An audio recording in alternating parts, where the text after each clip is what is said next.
북한은 소련으로부터 최신식 비행기, 최신식 전차와 같은 신식 무기들을 공급받고 소련의 스탈린으로부터 전쟁 계획을 승인받습니다.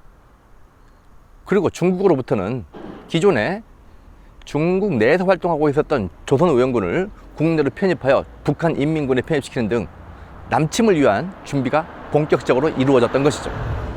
1950년 1월 미국 국무장관 에치스는 스탈린과 마오쩌둥의 영토적 야심을 저지하기 위하여 미국의 극동 방위선을 알류산 열도, 일본, 오키나와, 필리핀을 잇는 선으로 정한다고 선언하였습니다. 타이완, 한국, 인도차이나 반도와 인도네시아 등은 이 방위선에 포함되지 않으며 해당 지역들은 유엔의 보호에 의존해야 한다는 것이었습니다. 이 선언은 미국 공화당으로부터도 비난을 받았으며 일부 학자들은 미국의 극동아시아 방위선에서 한국을 배제시켜 북한의 남침을 가능하게 한 미국의 실책이라고 평가하기도 하며 또 다른 학자들은 북한의 남침을 유도하기 위한 미국의 전략이었다고 평가하기도 합니다. 1948년 10월 소련군이 철수하고 1949년 6월 미군이 철수하면서 오히려 한반도는 이 38선을 중심으로 해서 아주 엄청난 무력 분쟁이 계속됩니다. 1949년 6.25가 일어나기 1년 전이죠. 1949년 1년 동안 이곳 38선을 중심으로 해서 무려 400에서 500차례의 무력 충돌이 있을 정도로 군사 분쟁이 끝없이 발생하고 있었던 거죠.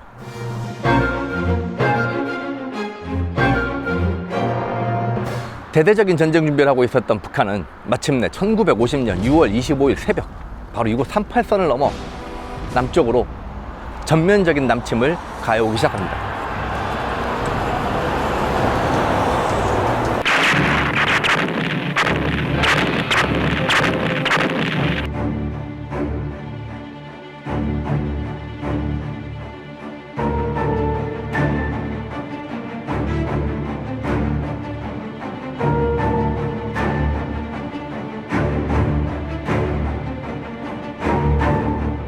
전쟁이 일어나고 불과 3일 만에 서울이 함락됩니다.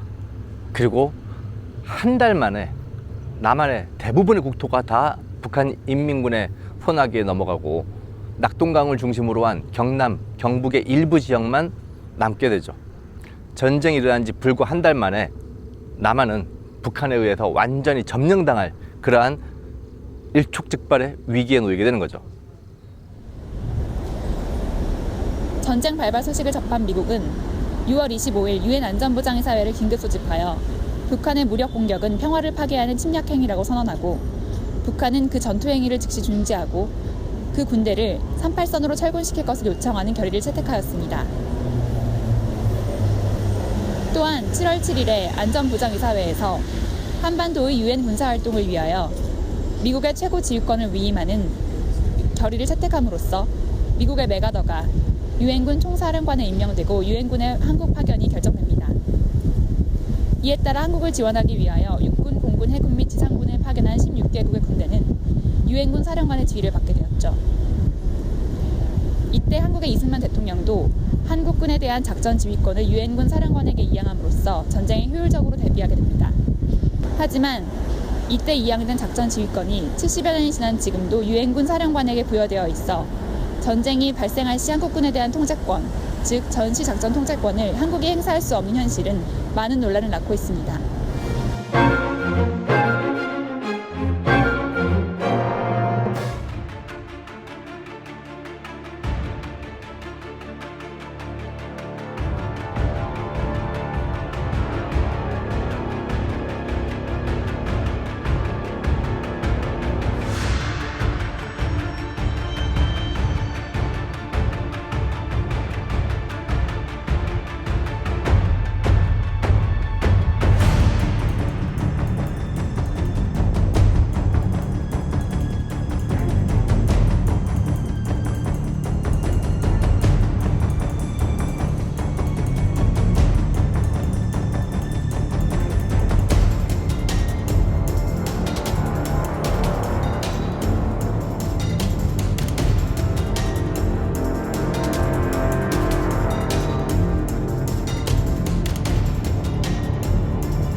인천 상륙작전 이후 국군과 유엔군은 38선을 통과하여 10월달에 이르게 되면 원산을 점령하고 평양을 점령합니다. 그리고 곧 압록강변까지 국군이 진출을 하게 되죠.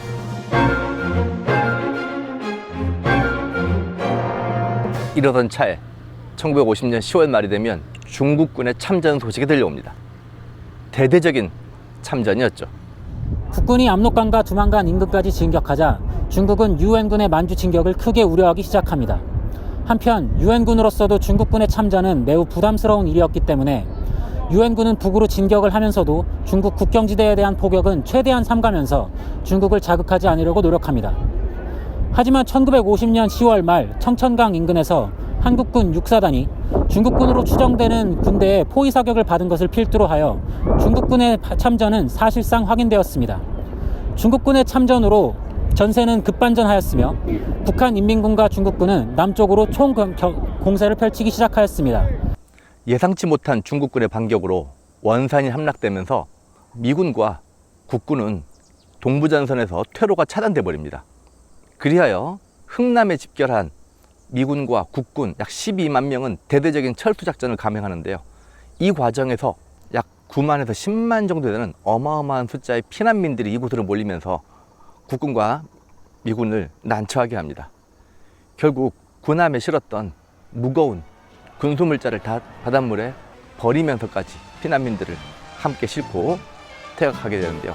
이것이 그 유명한 1950년 12월의 흥남 철수작전입니다.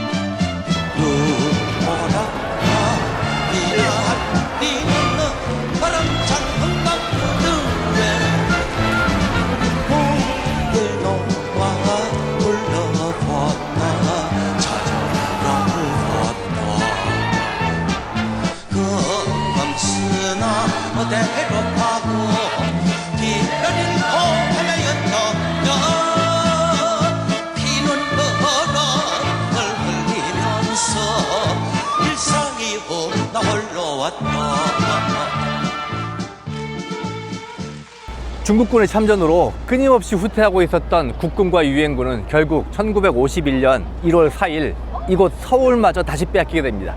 그것이 이른바 일사후퇴, 1951년 일사후퇴이죠. 이 일사후퇴 이후에 결국 유엔군과 국군은 서울 남쪽으로 밀려난 상태에서 다시 서울을 수복하기 위해서 중국군과 북한 인민군과 치열한 전투를 벌여 나가게 되는데요.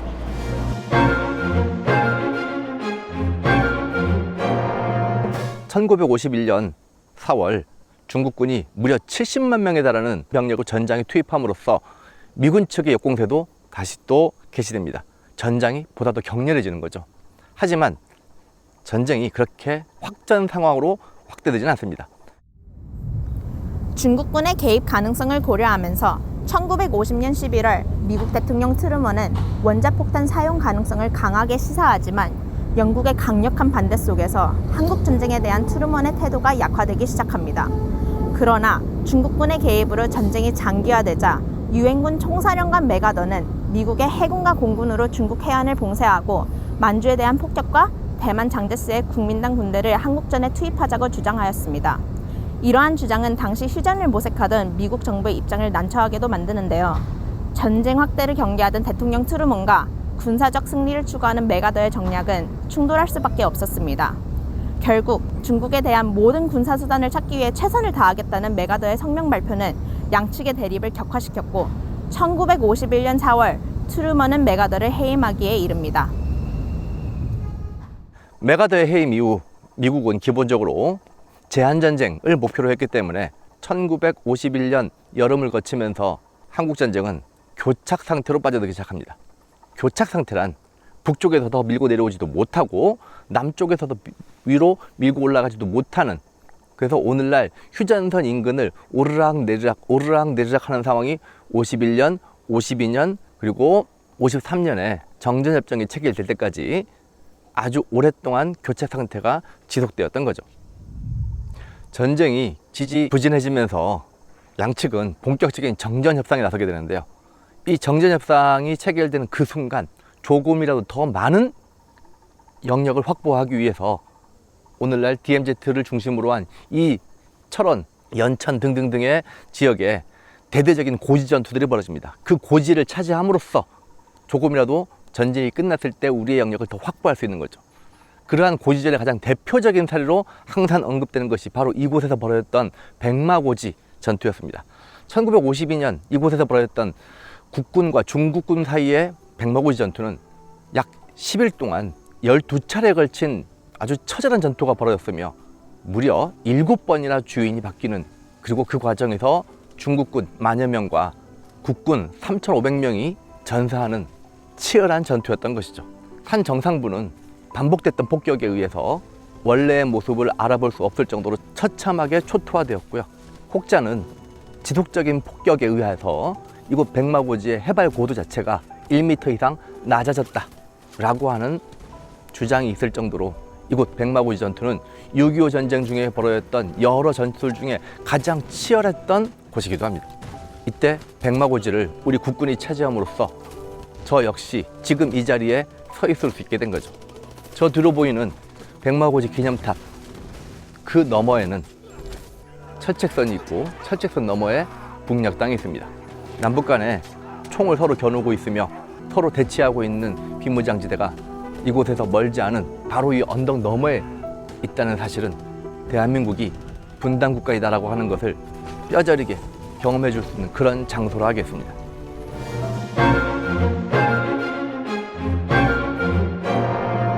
(1951년부터) 지속되었던 전선의 교착 상태와 포로 송환 문제를 둘러싼 남과 북 그리고 유엔 사이의 갈등은 결국은 1953년 7월 27일 이곳에서 멀리 떨어지지 않은 판문점에서 휴전협정이 체결되는 것으로 일단락되게 됩니다.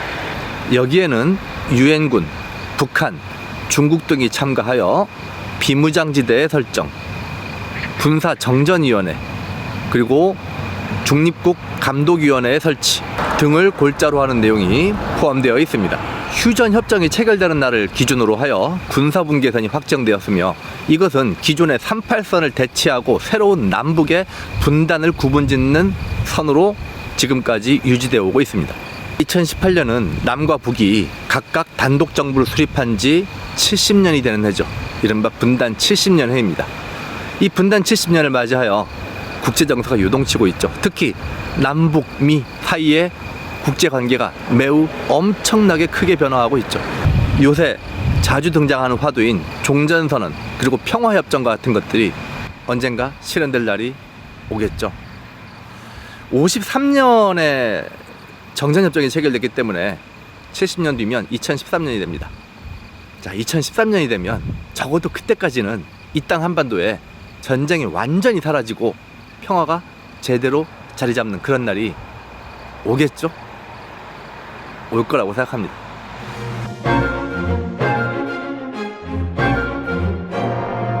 정전협정이 체결된 이후 1953년 10월이 되면 한국과 미국 사이에 한미 상호 방위조약이 체결됩니다.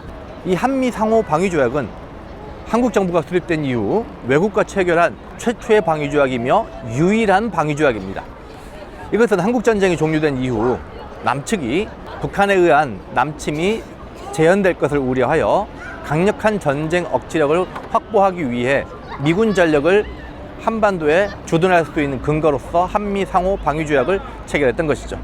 이 조약을 근거로 해서 미군의 육군, 해군, 공군 등은 한국 내에 주둔하고 본격적인 군사활동들을 펼칠 수 있는 중요한 법적 근거가 되었으며 이후 여러 차례에 걸친 동아시아의 군사적인 분쟁에 있어서 전쟁 억지력의 가장 중요한 수단으로서 미군이 한반도 내에 주둔하는 중요한 근거를 갖게 되는 것입니다.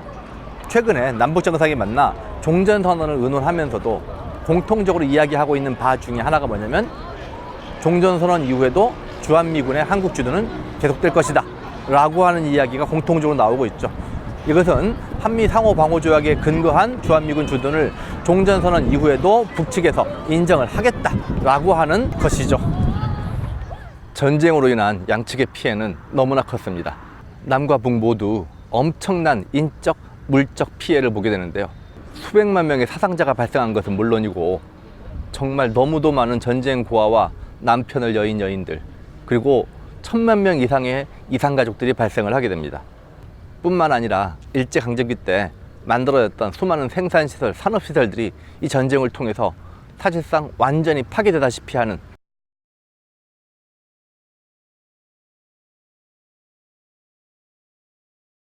전쟁 후에 남과 북은 경제를 회복시키기 위한 엄청난 노력을 기울여야 했던 것이죠. 한편 전쟁 중에 남과 북이 점령 정책을 펼치는 과정에서 북한이 남측 지역을 점령하고 남한이 북측 지역을 점령한 그 상태에서 이데올로기에 의한 잔인한 민간인 학살이 너무나도 많이 진행됩니다. 이때 끔찍했던 기억들이 지금의 노년세대로 하여금 북한이라고 하는 두 글자만 나오면 매우 감정적이며 매우 신경질적인 반응을 이끌어내는 중요한 이유가 되기도 하는 거죠.